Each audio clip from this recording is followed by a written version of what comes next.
Parrying. One of the new mechanics brought into the Resident Evil 4 remake, and arguably it's the most powerful one.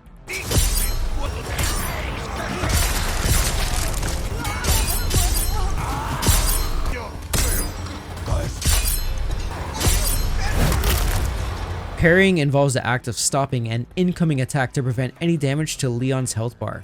By performing a parry, Leon loses durability to his knife. How much of a hit Leon's knife takes is dependent on the type of attack he is parrying and also the difficulty you are playing on. For example, Leon can parry numerous normal attacks from enemies before his knife eventually breaks.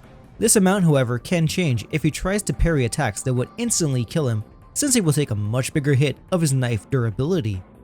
Leon will lose the ability to parry once his knife breaks, though luckily he can still parry a move that could instantly kill him, like the Chainsaw Man's swings, just as long as he has a pixel of knife durability left. Fuck. Leon can successfully perform parries while he's facing towards enemies, crouching, running, and attacks from either side of him. He of course cannot land parries if his back is completely facing away from enemies. In terms of what attacks Leon can parry, he can handle enemies with weapons, unarmed melee punches, various projectiles, and even moves that would instantly kill. He however cannot parry grabs. In order to execute a parry, you must hit your parry button, L1 on the PS5, within the attack window before it hits Leon.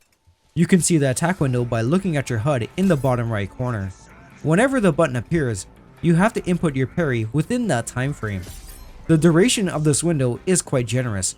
As long as you hit the button within the frames of that attack window, Leon will execute the parry.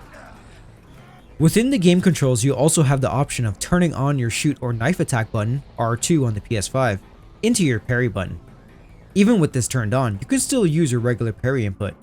The benefits of turning this on is gaining the ability to swing your knife at your opponents more freely, while also gaining the opportunity to parry their attacks as well. There are even times while swinging Leon's knife that you will cancel out enemy attacks before they can execute it. As far as if this option is better on or off, it's completely up to the player.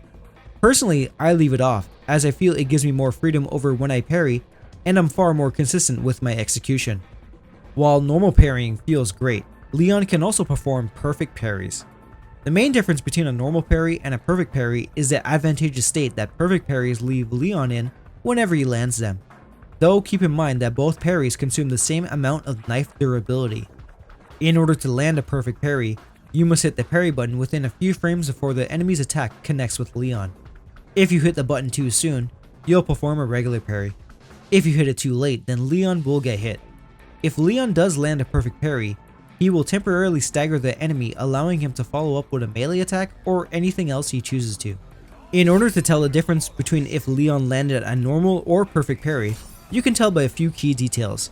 A perfect parry will always stagger the enemy when it lands, whereas a normal parry requires 3 parries before it will stagger them.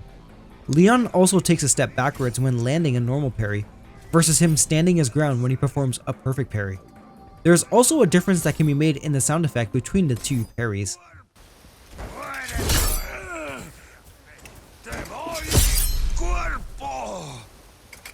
Even though normal parries are easier to land, I would advise going for perfect parries as much as possible, since it can give you far more space to work with, and it also temporarily makes you invulnerable to damage while performing one of Leon's melee attacks. In case you were wondering, it is possible to successfully land parries by straight up spamming it, but this will make landing perfect parries completely random.